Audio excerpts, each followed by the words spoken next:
Olá, eu sou Giovanna Facchini, esse é mais um Diálogos Psicológicos com Vida. Hoje a gente está com a Anne. Anne, obrigada por aceitar estar com a gente hoje discutindo esse tema tão importante que é o tema da alienação parental. Anne, eu queria começar... Eu costumo começar as conversas com definição, mas antes mesmo de falar da definição, eu queria me colocar como alguém que acha que esse tema vem sendo visto de uma maneira um pouco equivocada. Eu não sei se você concorda ou não comigo, a gente vai definir, né? Mas eu tenho tido a impressão que a temática da alienação parental, as pessoas têm colocado dentro desse campo de definição muitas coisas que talvez não devessem se enquadrar dentro da alienação parental. Sim. Né? Concorda? Concordo. Banalização. Banalização, exatamente. Então vamos começar definindo um pouquinho e encaminhando para esse lado da banalização também? Bom, eu que agradeço o convite, né, Gi? É um prazer aqui estar conversando um pouquinho com você, é uma oportunidade única, né? Nós temos pouco espaço aí para estar realmente conversando e pensando o assunto. A tendência é a gente encaminhar sempre para esse discurso jurídico, onde tem mesmo um enquadro muito fechado, né, de delimitação, de definição do que é, do que se trata alienação parental e dos desfechos possíveis, né? O direito está aí para aplicar mesmo, fazer funcionar alguma coisa que impeça a alienação. Então vamos pensar um pouquinho. A alienação parental, né, tem a ver com aquele ato que o guardião ou aquela pessoa que cuida da criança ou do adolescente vai construindo no dia a dia de uma forma a denegrir a imagem do outro, né? Do outro pode ser o pai, pode ser a mãe, pode ser um avô, a avó, a família, né? A alienação, ela extrapola a situação de pai e mãe. Então não é reduzido só a genitores, mas àqueles que convivem com a criança. Então de repente a criança está sob guarda da família paterna e está ali denegrindo a imagem da mãe e da família da mãe, dos amigos da mãe, ou o contrário, né? Então no campo jurídico eles definem de uma forma assim bem restrita aquilo que no campo da clínica a gente estende um pouquinho, né? Abre um pouco. Porque nós vemos que a alienação ela acontece inclusive com casais que são casados, né, que não efetivaram às vezes uma separação conjugal. Então pensar alienação parental, a gente está falando de questões éticas, da convivência familiar, da convivência social, né, como um todo, aonde o campo da palavra está prejudicado ou impossibilitado. Então nós temos muitas atuações que vão denegrir o outro, vão diminuir ou vão até impossibilitar o vínculo, a continuidade desse vínculo. E a troca simbólica, a sustentação dos papéis deixam de se sustentar. Né? Porque a gente tem sofrimento muito grande. Sim, né? Para todos os envolvidos, Sim. Não digo nem que é só para as crianças. Né? O agressor sofre, o agredido também sofre. E o agressor, ele é um indivíduo, né? Dentro dessas relações que está totalmente cercado de determinadas contingências que também favorecem que ele atue de uma determinada maneira. Muitas vezes é quem se sente agredido pela situação. Eu queria tirar um pouco dessa questão da dicotomia. E da maldade. Sim. Da coisa maldosa, né? Da coisa de quem está fazendo. Isso é fundamental. Né, porque é uma pessoa... Nem sempre tem intencionalidade, né? Eu acho que tem componentes aí conscientes, componentes inconscientes, contingenciais, né? Contextuais. Então, naquele momento, às vezes acontece alguma coisa e a pessoa que falou daquela forma torta, às vezes é na sutileza, é uma risada que a pessoa dá na frente da criança, do adolescente, uma ironia. Né? O campo da linguagem é muito rico, então nem sempre a gente está falando de uma agressão verbal tão explícita. Não, ela pode se dar com gestos, com silêncios, com omissões, né? E é dinâmico, é muito dinâmico. Então, às vezes, num dia que a criança não quer ir na casa do pai ou da mãe, o outro já pode tomar aquilo como, é alienação parental. Isso, aí é a coisa da banalização que a gente falou no começo, né? Então, a criança não pode ser um sujeito que tem os seus desejos, as suas oscilações, a sua dinâmica, que também vai variando, não é? Às vezes aquela criança naquela semana está sob pressão, porque brigou com a amiguinha, não tem nada a ver com os pais, com a família, ou foi mal na prova, né? Ou expectativas de coisas não realizadas. Então, assim, é um campo muito maior do que aquele contexto de negociar visitas, impor para a criança aquilo que é combinado, né? Então, nem tudo é alienação. A criança tem seus desejos, o adolescente tem seus desejos. E os pais também. Às vezes, naquele regime de visitas, eu estou justamente numa semana que eu não estou bem, mas eu vou ter que receber o meu filho, né? Então eu vou ter que fazer alguma coisa para parecer que está tudo bem. Então, se tem o campo do diálogo, pai e mãe podem renegociar isso, né? Não precisa desse terceiro intervindo e dizendo para os dois quem é que deve e pode, o que e quando e como.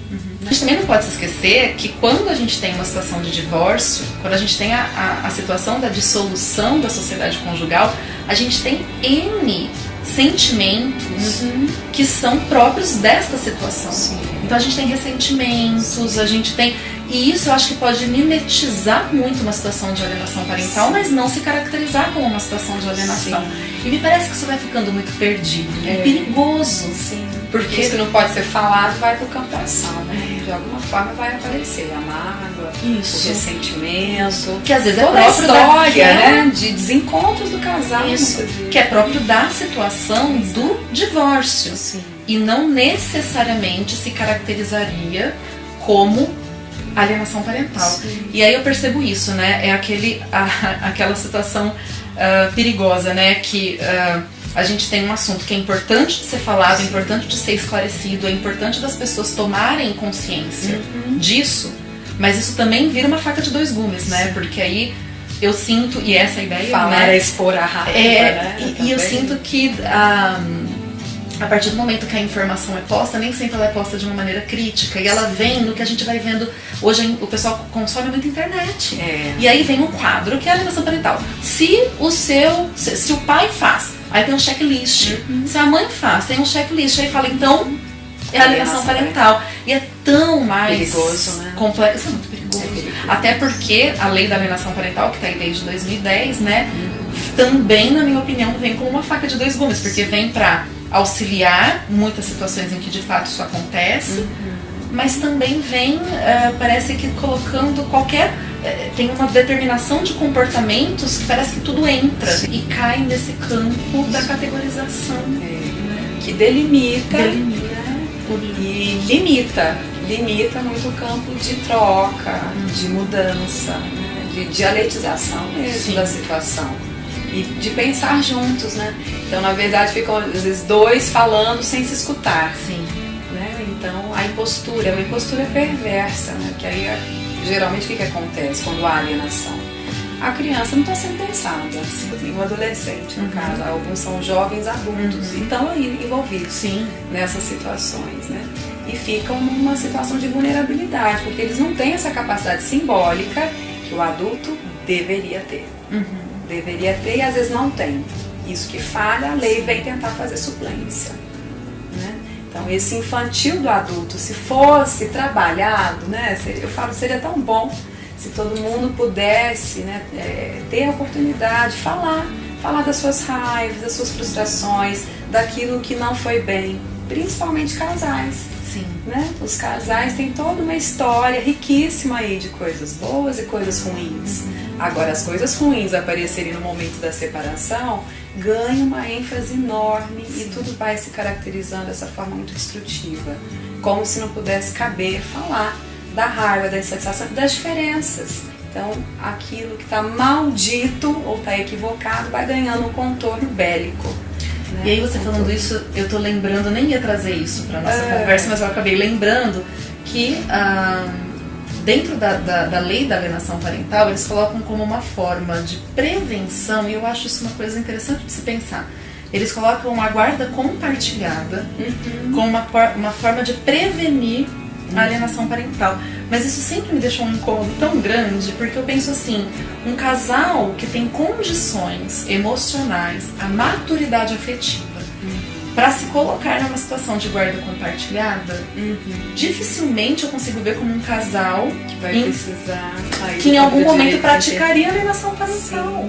Então, alguns juízes, inclusive, discordam dessa imposição da lei da guarda compartilhada, né? São questões doutrinárias aí. Alguns vão contra justamente porque naquele momento da separação, o que se dá é uma agudização dos sintomas que já existiam. Então, o bem da criança naquele momento talvez seja a guarda unilateral. Unilateral, exato. Né? E aí tem todo o estudo psicossocial onde nós entramos, né? Os psicólogos entram enquanto peritos ou assistentes técnicos, colaborando na confecção de laudos que vão ajudar esse juiz a entender e decidir, né? Com quem vai ficar aquela guarda naquele momento. Pode ser discutido depois de alguns meses de novo, né? Deve, inclusive. Um outro ponto da lei que eu acho que é muito delicado, né? É a questão da colocação de uma forma punitiva, né? De que se o genitor que pratica a alienação perca a guarda da criança e essa guarda vá para o genitor alienado. Isso é um ponto da lei que é muito delicado. Lembrando que a criança que sofre a alienação parental, né, ela estabelece, você me corrija se eu estiver errada, ela estabelece uma relação com o genitor alienador de extrema simbiose, de extrema dependência, confiança e o oposto, ela passa a ter muitas vezes, se a alienação é praticada de uma maneira severa, severa a ponto de se aplicar esse ponto da lei, né? Ela provavelmente tem medo do outro genitor, ela não quer estar junto do outro genitor, do alienado. E aí, pela lei é colocada junto é uma revitimização. Algo, inclusive, perigoso do ponto de vista psíquico, né? Eu tô aqui pensando nos casos de psicose infantil, né? As perversões, aquela inflamação, produção dos sintomas, que a criança passa a precisar de remédios psiquiátricos, né? Só a terapia parece que não dá conta. São dramas, né, gente? São dramas muito complexos aí. E o campo do direito realmente ele não está a fim de pensar essas coisas da forma como os psis trabalham, precisam pensar. Então, nesse sentido, nós precisamos ter esse diálogo, né? Os psicólogos com os agentes do direito. Né? E eu acho que tem uma abertura. Nós temos uma abertura hoje, acho que tem muita produção de trabalho, se propondo a pensar tudo isso.